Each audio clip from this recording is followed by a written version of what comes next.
Alhamdulillahi wa kafa wa tuba liman hudiya ila al-islam wa aishuhu kafafa wa qana.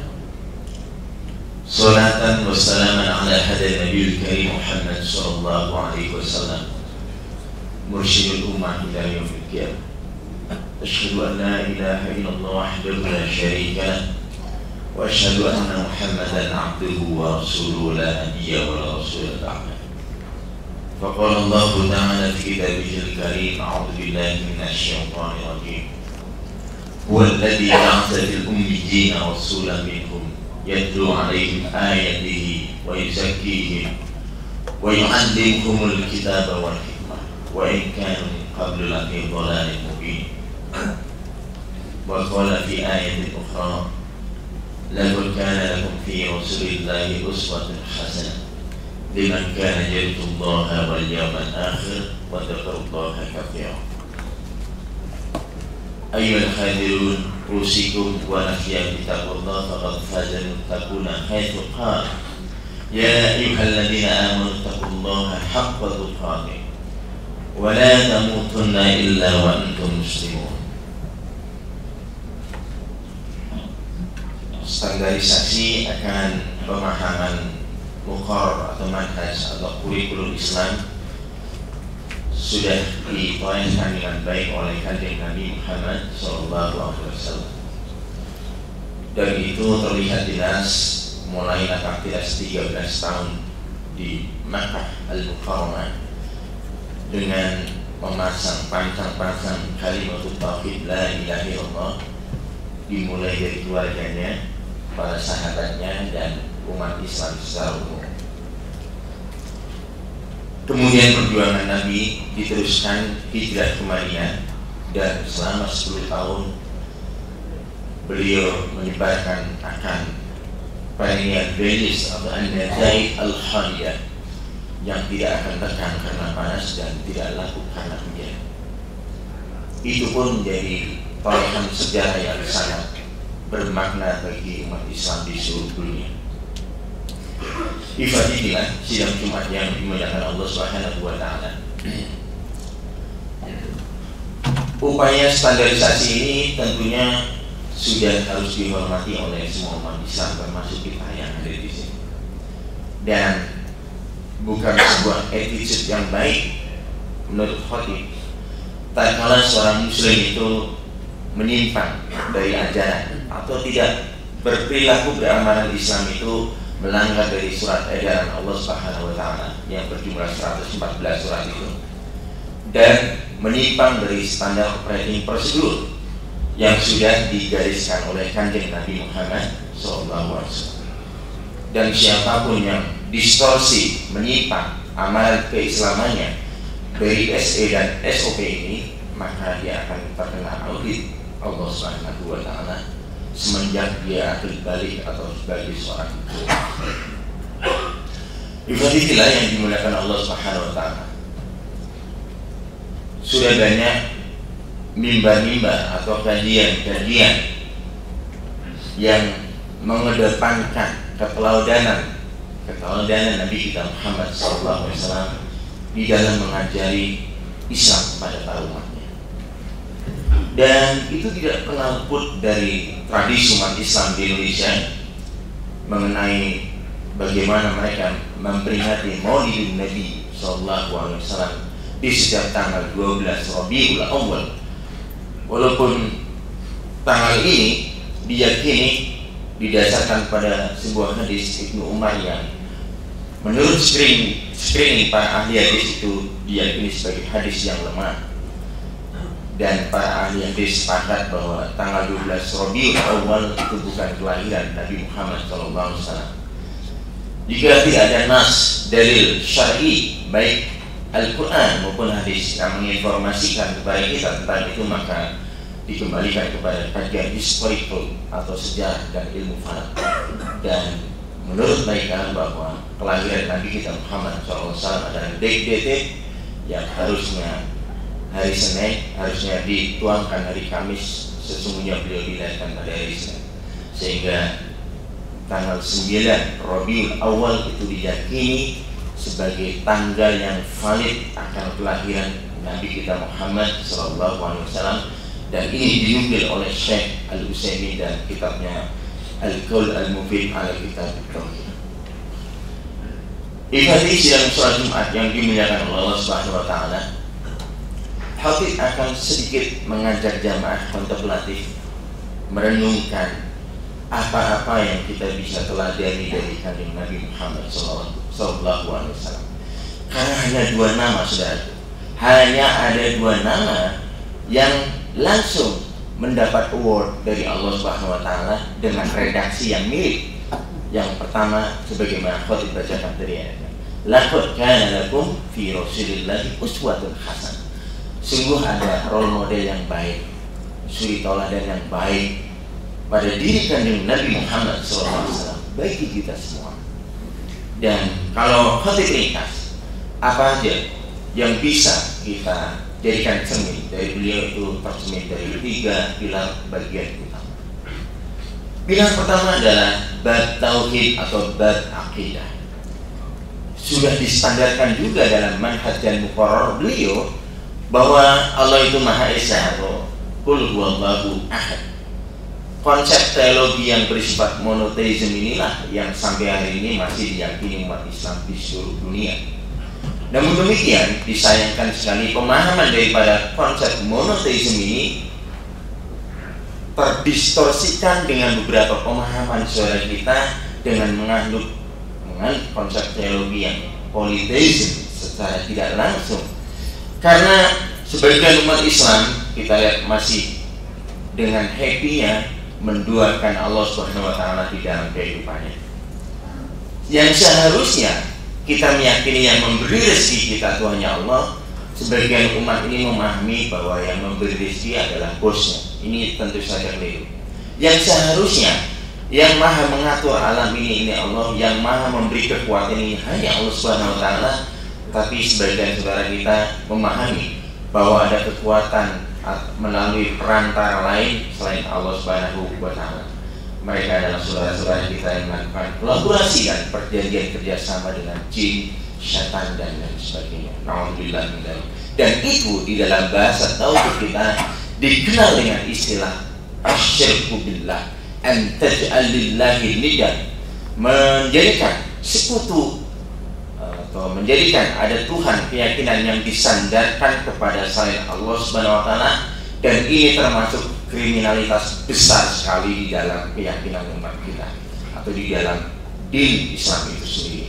Innallaha la yaghfiru an yushraka bihi wa yaghfiru ma duna dzalika liman yasha. Allah akan ampuni bentuk kriminalitas apapun yang dilakukan oleh manusia selain daripada menyekutukan kepada Allah Subhanahu wa taala. Dan itu tercermin di dalam fenomena sistem dan fenomena kehidupan kita jemaah sekalian. Banyak sekali. Ketika ada seorang tua, anaknya sakit panas atau stroke, dia bawa ke dokter. Ternyata saudara Allah tidak sembuh anaknya. Second opinion dibawa ke dokter kedua, tidak sembuh juga saudara. Dan sampai dokter ketiga belum juga diberikan kesembuhan. Kemudian dengan putus asa orang tua ini, sudahlah jangan dibawa ke dokter, dibawa aja ke ustaz si A, si B, dan si C dengan berjuluk orang pintar karena terkenal bisa menyembuhkan orang. Dibawalah anak ini kepada orang pintar tersebut, dan takdirnya memang pas penyakitnya dicabut oleh Allah SWT. Premis mayor pemahaman diambil oleh orang tua ini adalah besok-besok kalau sakit panas jangan dibawa ke dokter, tapi bawa ke orang pintar atau ke orang kedukun. Inilah pemahaman yang tidak sedikit di antara di tengah masyarakat kita. Dia hanya berpegangan pada experience reality, bukan agreed reality. Sama saja ketika kita mengatakan ketika sakit batuk, flu, pilek, dia akan cocok minum prokol. Fulan yang lain mengatakan minum dekolgen. Fulan yang lain mengatakan saya cocok minum lisaktif. Wasilahnya berbeda, tujuannya harapannya satu, yaitu kesembuhan. Dan harus diyakini itu hanya sekedar sugesti, karena kesembuhan itu hanya milik Allah Subhanahu wa taala. Sehingga dengan demikian experience reality tentunya tidak bisa dijadikan sandaran dalam kehidupan. Terlebih lagi sebuah keyakinan Yang Nabi SAW contohkan hanya harus fokus konsep teologi muslim yang baik adalah kepada Allah SWT dengan tanpa perantara. Dan itu ditegaskan oleh kanjeng Nabi Muhammad SAW bahwa siapapun yang mendatangi dukun man ata'arrafan akuhanan faqad kafara fasadaqahu bima yaqul faqad kafara bima unzila ala Muhammad. Barang siapa yang mendatangi dukun, baru mendatangi saudaraku, lam tuqbal lahu shalah arba'ina yawman, tidak akan diterima salatnya itu 40 hari. Mendatangi saja. Dan kalau sudah tidak sekedar mendatangi tapi fasaddaqahu bima yaqul, dan dia membenarkan apa yang dikatakan orang pintar ini, faqad kafara bima unzila ala Muhammad, dinyatakan dia sebagai orang itu telah kufur terhadap apa-apa yang diturunkan kepada kanjeng Nabi Muhammad SAW. Na'udzubillah min dzalik. Ingat saudaraku, ini adalah konsepsi tauhid yang benar yang diajarkan oleh Nabi, bahwa ibadah adalah harus esa kepada Allah SWT di dalam aplikasi apapun ke dalam kehidupan kita. Ini pertama. Yang kedua, benar-benar yang bisa kita ambil daripada sisi Nabi Muhammad SAW adalah dalam bab muamalah. Karena 75% lebih kehidupan kita tuh habis dengan hablum minan nas, dengan sesama. Muncul kalimat din Islam itu erat kaitannya dengan kata dain dalam bahasa Arab. Dinun, dainun, yang maknanya berbeda tentunya.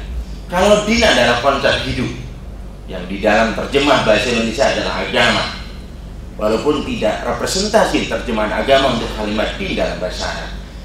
Muncul derivasi kata dari situ adalah ad-dain, hutang.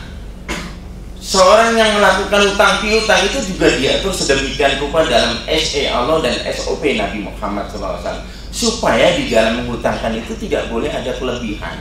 Kullu qardin jarra fihi manfa'ah wa riba. Setiap pinjaman uang murni telanjang tanpa underlying jual beli dan investasi bagi hasil pun itu dikatakan sebagai riba, dan itu kriminalitas yang sangat besar juga di dalam din Islam kita, saudaraku semua.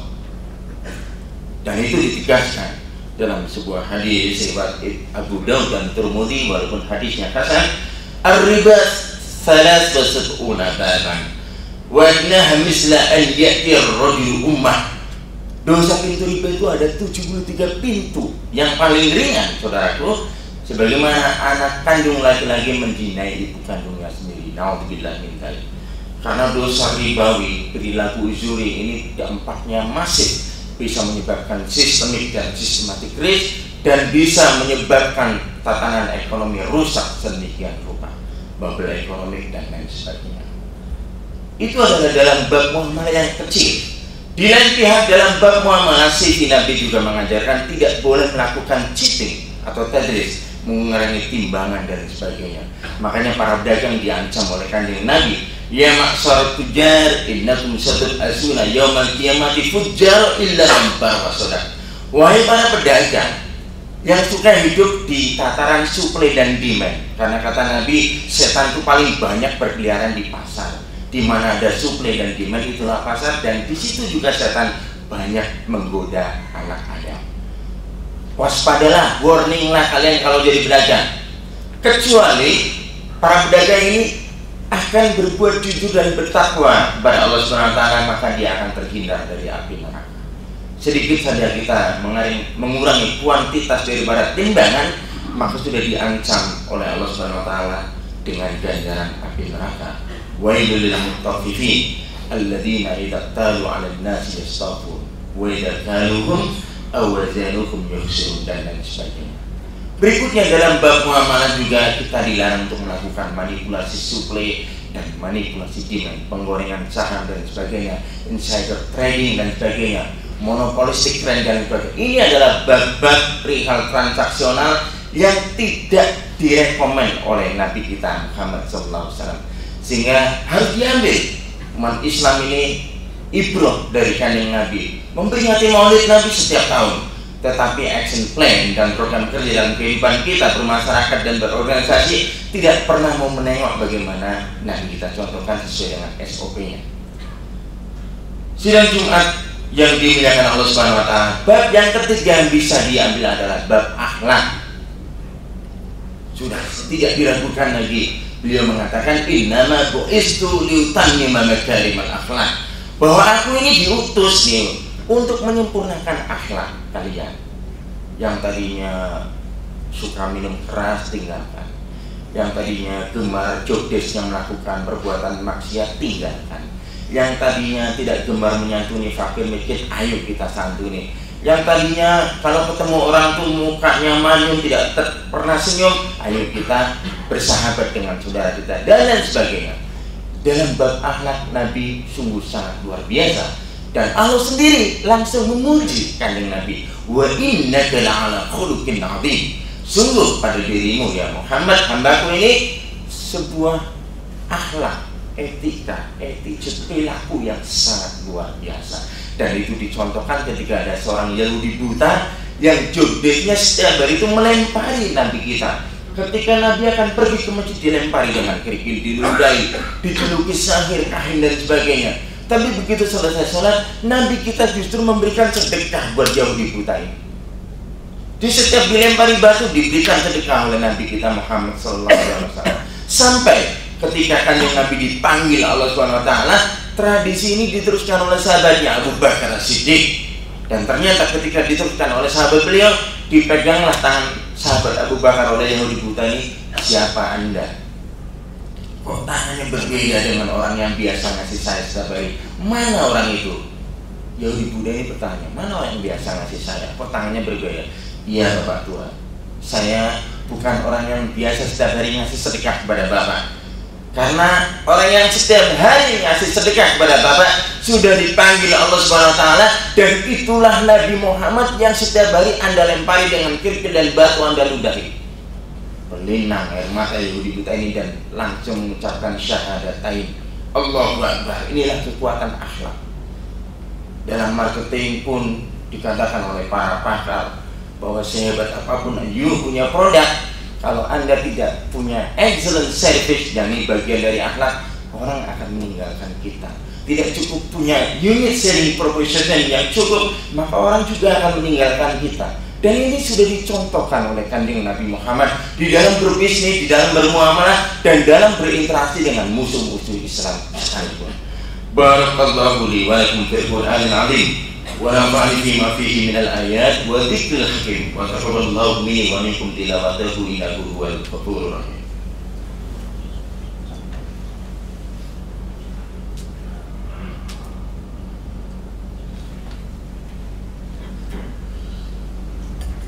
إن الحمد لله نستعينه ونستغفره ونعوذ بالله من شرور أنفسنا ومن سيئات أعمالنا، من يهد الله فهو المهتد ومن يضلل فلن تجد له وليا مرشدا.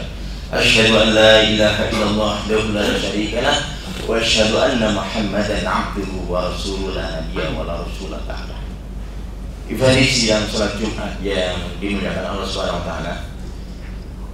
Sebelum kita berdoa, ada sedikit sepenggal kisah dari Nabi dan para sahabat. Suatu saat beliau pernah berkumpul di sebuah ruangan seperti ini, dan Nabi saya bertanya pada para sahabat dekatnya, ya ashabi, wahai para sahabatku, man a'jabu ilaikum iman, siapakah menurut kalian yang keimanan, kualitas keimanannya itu incredible, yang amazing faith? Siapa menurut kalian yang sangat menakjubkan keimanan? Qalu, para sahabat menjawab, al-malaikah ya Rasulullah, para malaikat paling dahsyat keimanannya. Qal laisu, bukan mereka sahabat. Fama lahum la yu'minuna wa hum inda rabbihim. Bagaimana enggak hebat kualitas keimanan mereka? Orang mereka ada di sisi Allah Subhanahu wa taala dan diciptakan dari cahaya yang tidak diberikan hawa nafsu seperti kalian. Wajar kalau kualitas keimanan mereka itu sangat dahsyat. Kalau para jawab berusaha menjawab lagi, siapa tahu benar. Al-anbiya wa rasul ya Rasulullah. Kalau begitu nabi dan para rasul ya Rasulullah. Qal laisu, bukan juga mereka para sahabatku. Fama lahum la yu'minuna wal wahyu munazzal alaihim. Bagaimana mereka nggak hebat dari mananya, sementara wahyu itu diturunkan kepada mereka. Dan jika mereka berbuat salah dalam kehidupan sehari-hari, langsung ditegur oleh Allah Subhanahu wa Ta'ala, termasuk saya. Kalau saya salah juga sering ditegur oleh Allah Subhanahu wa Ta'ala. Dan tercatat beberapa kali dalam kehidupan beliau melakukan kesalahan.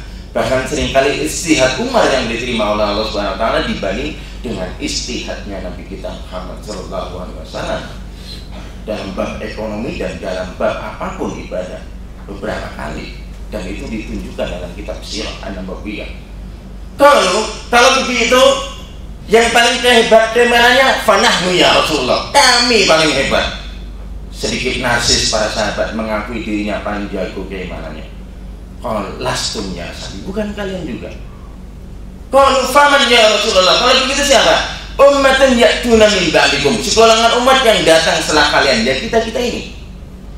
Mereka memang mendapatkan kuat khairul quruni qarni, tsummal ladzina yalunahu, tsummal ladzina yalunahu. Sebaik generasi adalah generasiku, sahabat dan setelahnya. Itu benar.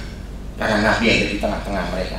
Tapi di zaman carut marut seperti ini, saudaraku, yang banyak fitnah seperti ini, saudaraku, yang banyak ujian dunia seperti ini, saudaraku, jika kita istiqomah memegang bara api Quran dan hadis sampai akhir hayat, itulah sebaik-baik keimanan menurut kanjeng Nabi Muhammad Sallallahu Alaihi Wasallam. Dikala lingkungan society kita itu cuek, acuh-acuh apa terhadap apapun yang kita berbuat, dan kita fokus kepada ibadah kepada Allah dengan meneladani sifat Nabi Muhammad SAW, itulah orang yang sukses dunia dan akhirat, saudara.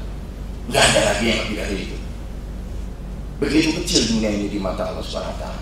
Maka mari saudaraku Subhanahu wa Ta'ala, saudaraku semua yang dimuliakan Allah Subhanahu wa Ta'ala, kita lebih sering bercerminlah kepada kanjeng Nabi sebagai yang pegang kuncinya surga, supaya hidup kita selalu on the track.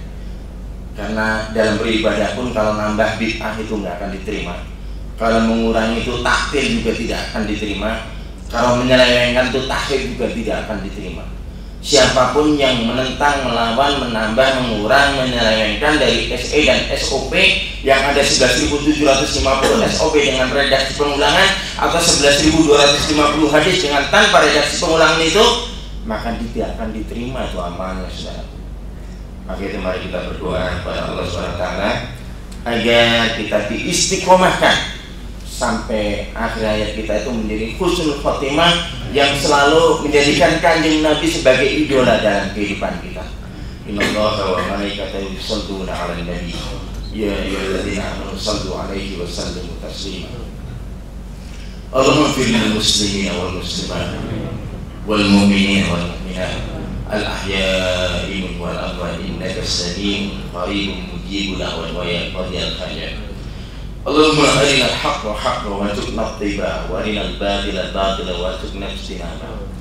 Rabbana innama zalamna anfusana wa in lam taghfir lana wa tarhamna lanakunanna minal khasirin. Rabbana inna nas'aluka min khairin ma sa'alaka bihi nabiyyuka Muhammad sallallahu alaihi wasallam wa inna nasta'idzuka min kulli syarrin ma sta'adha bika nabiyyuka Muhammad sallallahu alaihi wasallam.